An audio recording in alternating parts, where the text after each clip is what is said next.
Death. We all know that death is something we will meet at the end of our physical life cycle. But many people avoid talking about it or thinking about death until they or a family member or a close friend are nearing the death process. The subject of death can be frightening for many people. This video hopes to provide some illumination about death and how, with more understanding of the process, we can die well. It is also hoped that through this understanding, we can gain more peace of mind, comfort, and reassurance. So we are also shining light on death to help us live our life on earth now more fully and joyfully. Let's look at what we see in nature. Nature has her cycles, and to everything there is a season. A season for living and dying.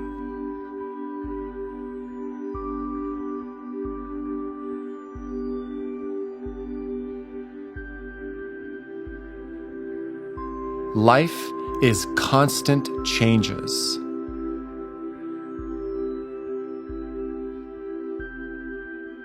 And death comes, but life expresses again.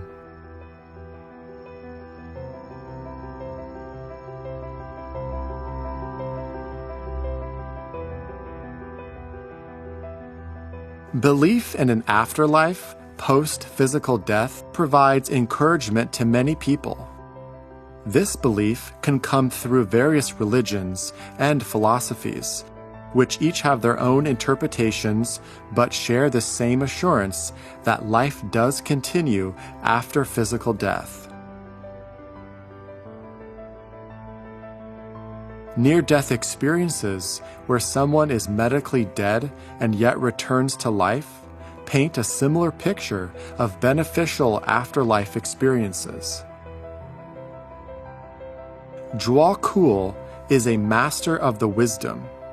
He is one of the great ones who knows both the inner spiritual life from an enlightened perspective as well as the outer life on earth. He says, "There is no death." After dropping the physical body, the person's consciousness continues in a more subtle body on the other side of the veil. He says, there is entrance into a fuller life, where the person continues on in their interests and tendencies of life on earth. Master Jua Kul says that just as there is an art of living well, there is also a technique of dying well. Death is a natural process for when the life cycle on earth is complete. We need to teach people the art of dying. This video hopes to assist in that process and bring more understanding about how to die well when our physical life is complete and our life continues on in a more subtle body within the inner planes of consciousness. The teachings about death and dying well are from the writings of Master Jua Kul via Alice Bailey and their books on the esoteric philosophy and wisdom. They are available from Lucis Trust Publishing. And now let us hear more about Master Jua Kul's wisdom and insights on the art of dying well. There is a technique of dying, just as there is of living. Death is the only event which we can predict with absolute certainty, and yet it is the event about which the majority of human beings refuse to think at all until faced with the imminent and personal issue. The time comes, inevitably, to all incarnated beings when the soul demands liberation from the body and from form life, and nature has her wise ways of doing this. Disease and old age must be recognized as liberating factors when they come as a result of right timing by the soul. Master Dwakul continues to say, in dealing with the fear of death, raise the whole subject onto a more scientific level, and in this scientific sense, teach people how to die. He goes on to say, the morbid attitude of the majority of men and women to the subject of death, and their refusal to consider it when in good health, is something which must be altered and deliberately changed. During the next cycle, these wrong attitudes must come to an end. Death will become a normal and understood process, as normal as the process of birth, though evoking less pain and fear. Master Dwakul says, is it possible to conceive of a time when the act of dying will be a triumphant finale of life? Is it possible to vision a time when the hours spent on the deathbed may be but a glorious prelude to a conscious exit? When the fact that the man is to discard the handicap of the physical sheath may be for him and those around him the long waited for and joyous consummation. He says, can you not visualize the time when instead of tears and fear and the refusal to recognize the inevitable, the dying person and his friends would mutually agree upon the hour, and that nothing but happiness would characterize the passing? That in the minds of those left behind, the thought of sorrow will not enter. I tell you that before so very long, this will be deeply so for the intelligentsia of the human race, and little by little for all. Our ideas about death have been erroneous. We have looked upon it as the great and ultimate terror, whereas in reality it is the great escape, the entrance into a fuller measure of activity and the release of the life from the crystallized vehicle, or an inadequate form.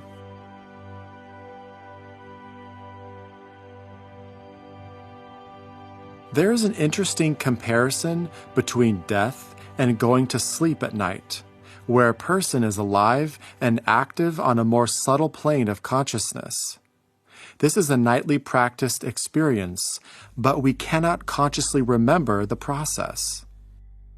What can we learn from the connection between death and sleep? Master Dwakul continues to say,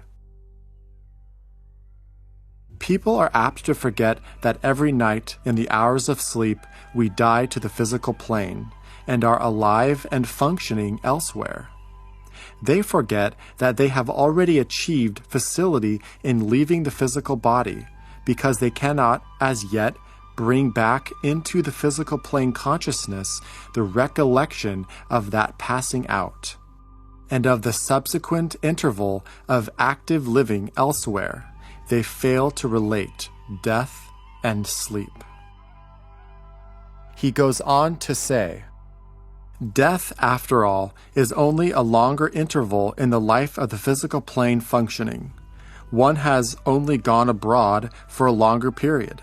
But the process of daily sleep and the process of occasional dying are identical, with the one difference that in sleep, the magnetic thread or current of energy along which the life force streams is preserved intact and constitutes the path of return to the body. In death, this life thread is broken or snapped. When this has happened, the conscious entity cannot return to the dense physical body, and that body, lacking the principle of coherence, then disintegrates. Once the individual has dropped their physical body permanently in death, their consciousness remains the same, and life on the more subtle planes of consciousness continues in much the same way as that on earth. But powerful attachments and strong desires for material earth can ensnare the wicked and keep them earthbound. And even for a few good people too. Master Dracul says, the right detachment frees an individual to move on. For average good citizens, death is a continuance of the living process in their consciousness and a carrying forward of the interests and tendencies of the life. Their consciousness and their sense of awareness are the same and unaltered. They do not sense much difference and are well taken care of. Master Dracul says, for the wicked and cruelly selfish, for the criminal and for those who live life for the material side only, there eventuates that condition we call earthbound. The links they have forged with earth and the earthbound bias of all their desires force them to remain close to the earth and their last setting in the earth environment. They seek desperately and by every possible means to recontact it and to re-enter. Long periods of time and an eventual lessening of the desires for the material side eventually releases the earthbound individual to pass on. In a few cases, great personal love for those left behind or the non-fulfillment of a recognized and urgent duty holds the good and beautiful in a somewhat similar earthbound condition. Suicide. Master Dracul says, death must not come as an arbitrary act, or as an escape from life and its consequences on the physical plane, or as a self-imposed act. Suicide, like the sin of murder, is in reality based on the fact that it interferes with the sole purpose, and not with the killing of a particular human body. War is altogether a different matter, and it depends on the motive. Suicide is not in reality an escape from unhappiness, because even though your physical life ends, you carry over your despairing, agonizing thoughts and emotions with you, and your misery continues. Eventually, the suffering human consciousness may realize the inappropriateness of their action and seek the light and love which is always present if the individual realizes it. They remain, however, in a type of limbo in the lower planes of consciousness until their allotted time arrives to move on to higher realms. All is determined by the law of karma. Master Dracul continues to say, I desire to say naught that would place a premium on suicide, but I do say, and I say it with emphasis, that the law of karma is often set aside when forms are preserved in a coherent expression, which should be discarded because they no longer serve a useful purpose. He continues to say, as humanity becomes soul-conscious, death will be seen as an ordered process carried out in full consciousness and with an understanding of cyclic purpose. This will naturally end the fear of death, which is at present rampant, and will also arrest the tendency to suicide, which is increasing in these difficult times.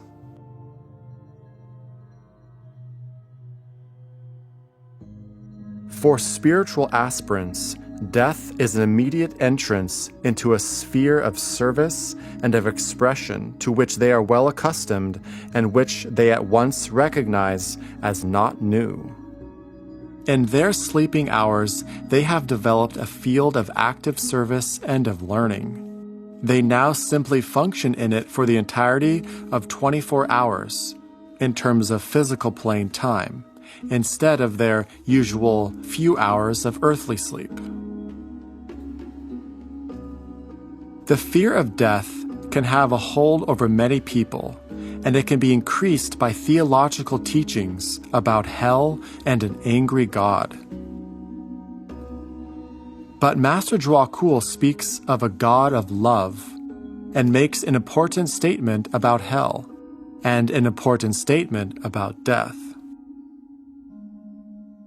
He says, "Another fear which induces mankind to regard death as a calamity is one which theological religion has inculcated, particularly the Protestant fundamentalists and the Roman Catholic Church, on the fear of hell, the imposition of penalties, usually out of all proportion to the heirs of a lifetime, and the terrors imposed by an angry God.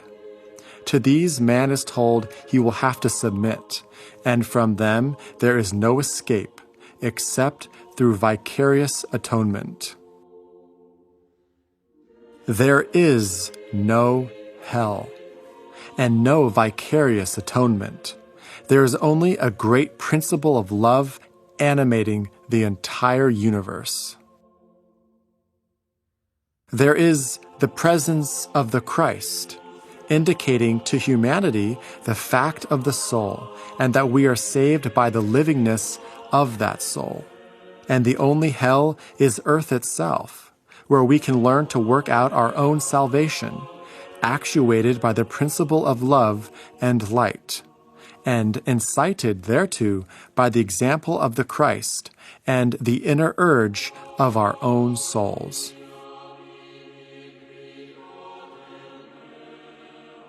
As these erroneous ideas die out, the concept of hell will fade away from man's recollection, and its place will be taken by an understanding of the law, which makes each man work out his or her own salvation upon the physical plane, which leads them to right the wrongs which they have perpetrated in this life on earth, and which enables them eventually to clean their own slate and to balance their karma. The Master Dracul states, "I speak about death as one who knows the matter from both the outer world experience and the inner life expression. There is no death. There is, as you know, only entrance into fuller life. Death is essentially a matter of consciousness. We are conscious one moment on the physical plane, and a moment later we have withdrawn onto another plane of consciousness and are now actively conscious there."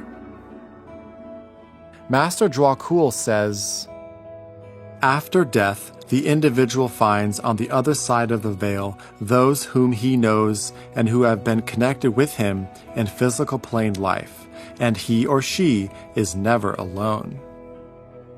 Teach people the art of dying." There is much to reflect on in Master Dracul's teachings. When a person keeps their mind open to consider them, insights and intuitions can come. If these teachings are bringing encouragement to you, then that is good and well. Yet there is more to explore on the subject of death and dying well as we continue.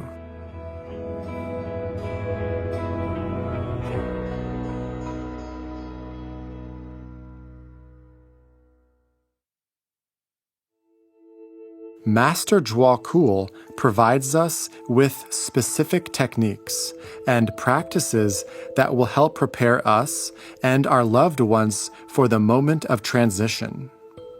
He says there can be a technique of dying and a training given during life which will lead up to the utilization of that technique. We can begin with 4 simple rules that he provides. 1. Learn to keep focused in the head through visualization and meditation, and through the steady practice of concentration, develop the capacity to live increasingly as the king seated on the throne between the eyebrows. 2. Learn to render heart service and not an emotional insistence on activity directed toward handling the affairs of others. 3. Learn as you go to sleep to withdraw your consciousness into the head. This should be practiced as a definite exercise as one falls asleep. It can then be used later in the dying process of abstraction. 4. Watch and record all phenomena connected with the withdrawing process, whether followed in the meditation work or in going to sleep. Following these 4 rules over a period of many years will do much to facilitate the technique of the deathbed. For the man who has learned to handle his body as he falls asleep has an advantage over the man who never pays any attention to the process.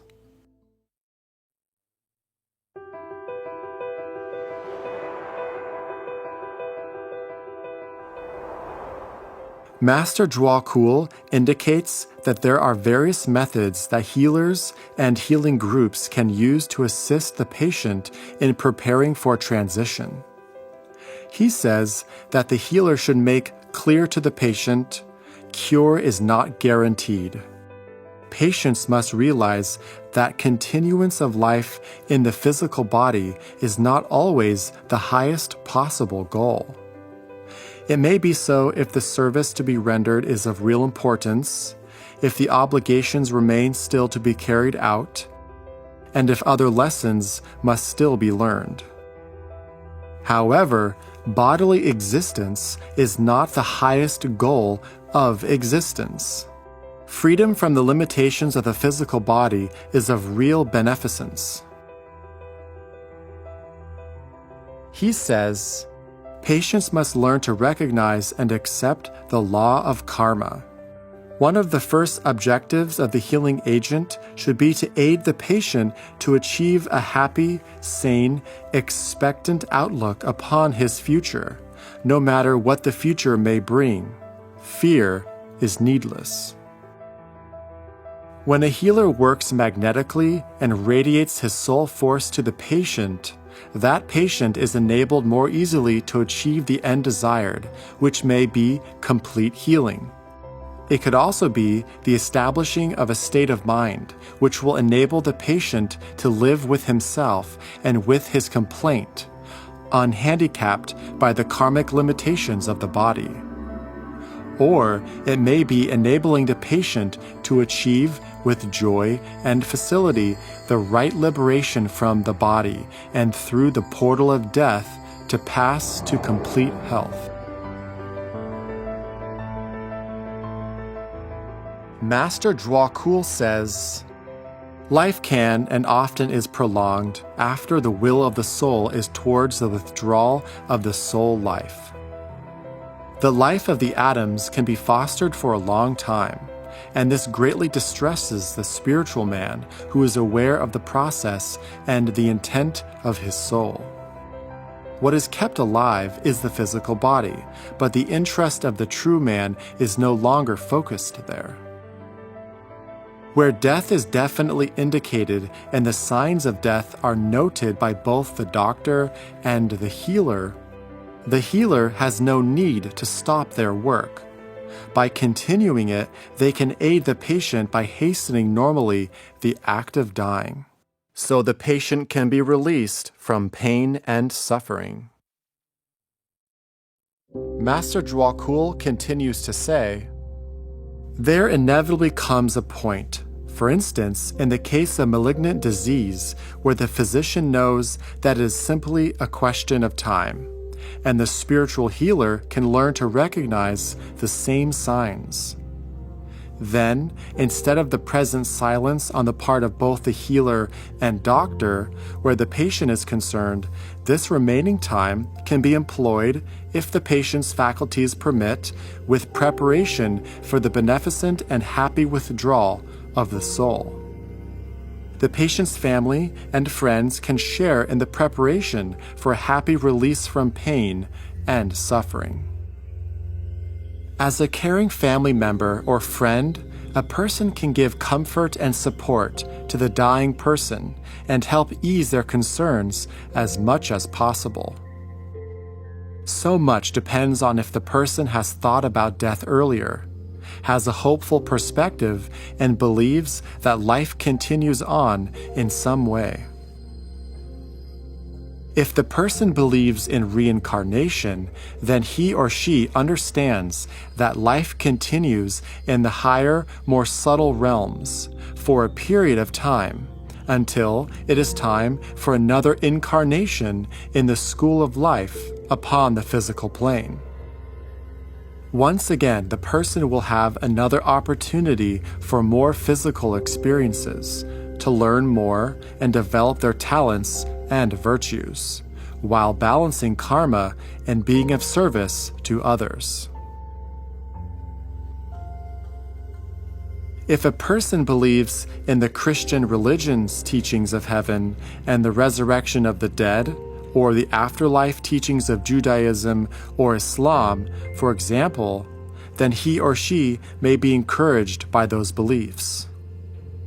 If a person has no specific belief and is uncertain, then learning about near-death experiences of people who were medically dead but returned to life may be helpful. These many reports, including doctors such as Dr. Eben Alexander, Dr. Mary Neal, and Dr. Raymond Moody, who had near-death experiences themselves, share a similar theme on the other side: benevolent support and joyous experience, and not wanting to leave to return to Earth until they realized they had something left unfinished they wanted to complete. And then they returned. Even when a person may believe in life after death, they may feel sadness at the thought of leaving loved ones. And yet, when viewed as a graduation to a higher life experience, where loved ones will later meet again, it can bring in more happy release and freedom from a limiting physical body. To everything there is a season, and we all will pass on someday, on to greater, fuller life expression.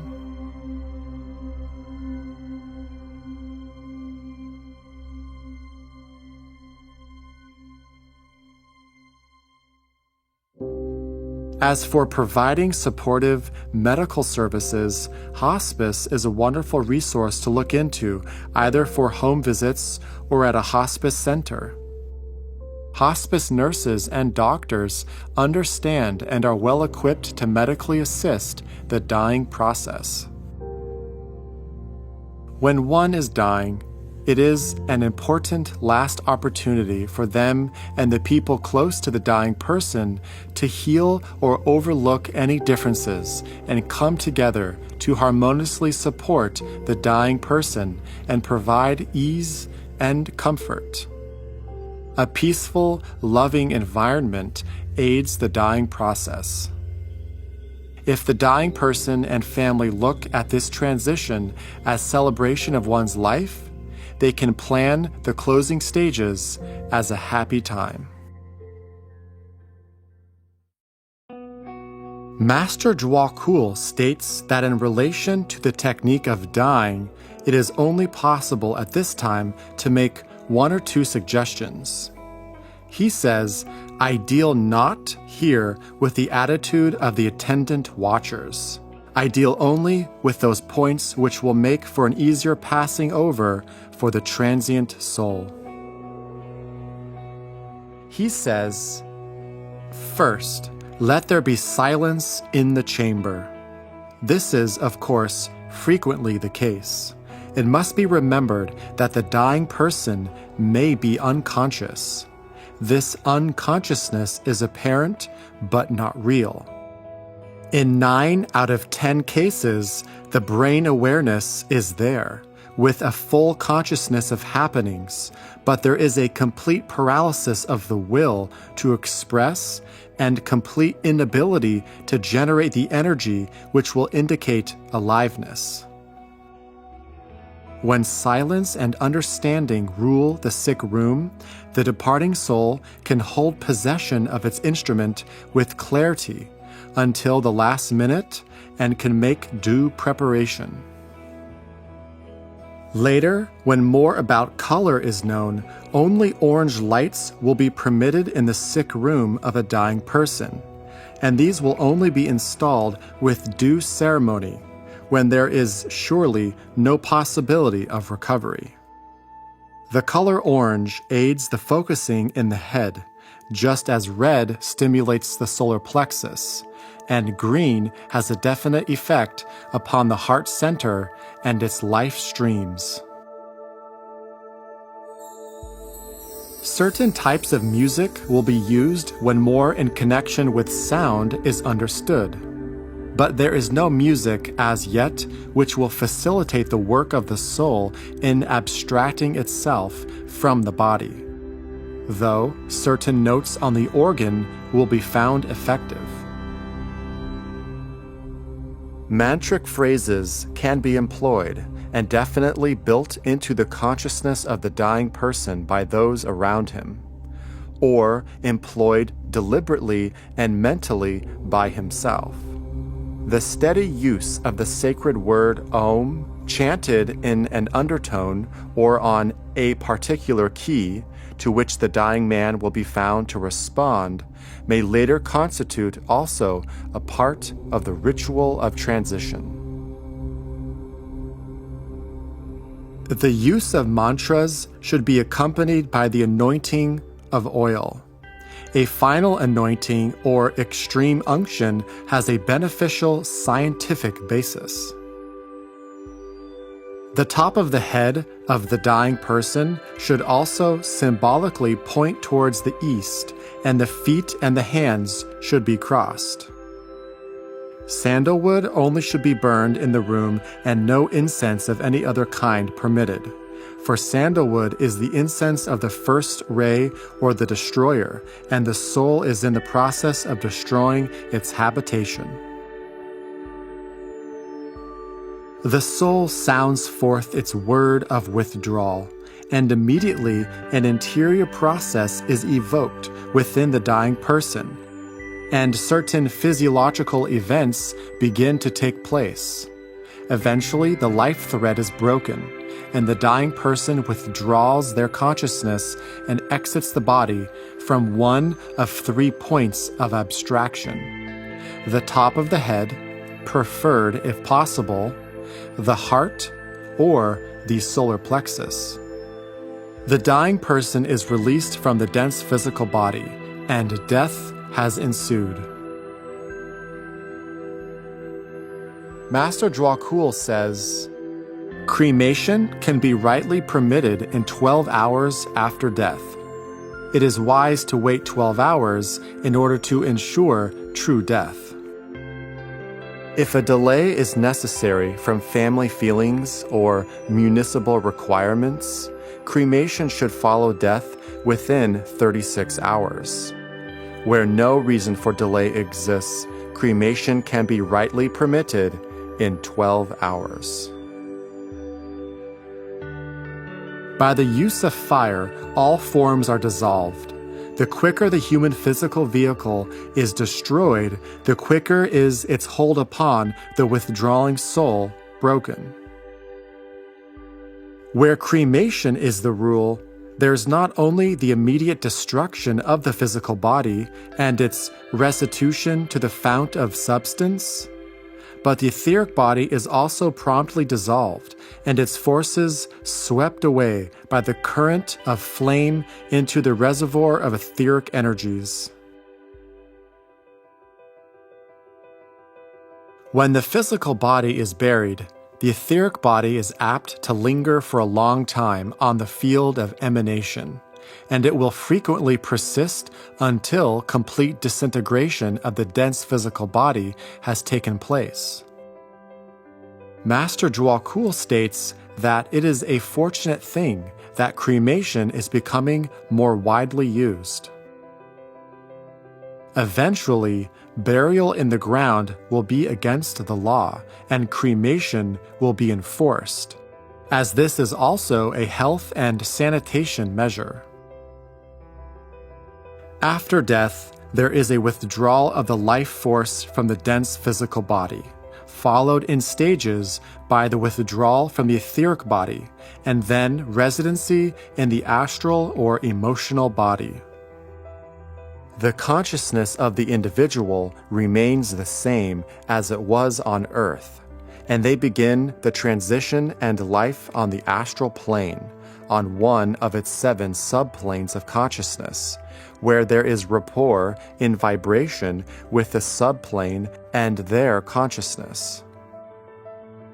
The higher the individual's consciousness, the higher the astral subplane of beauty and joy they will be drawn into.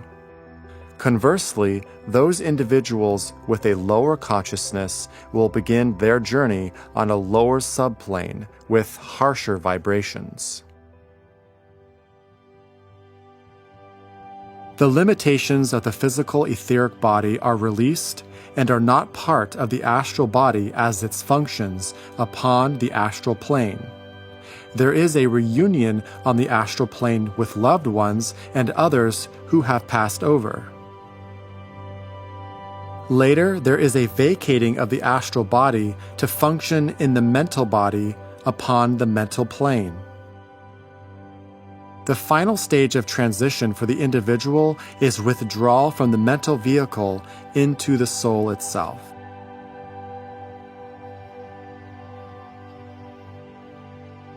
Master Dwalkul says, "The life forces after this fourfold abstraction are centralized entirely in the soul. The cycle of death and the restitution process for the individual is now complete. The incarnating one has fully returned to its eternal soul and life more abundant to live and await another day."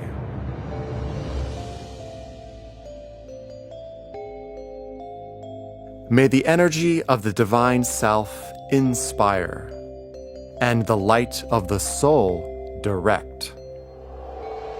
May we be led from darkness to light, from the unreal to the real, from death to immortality,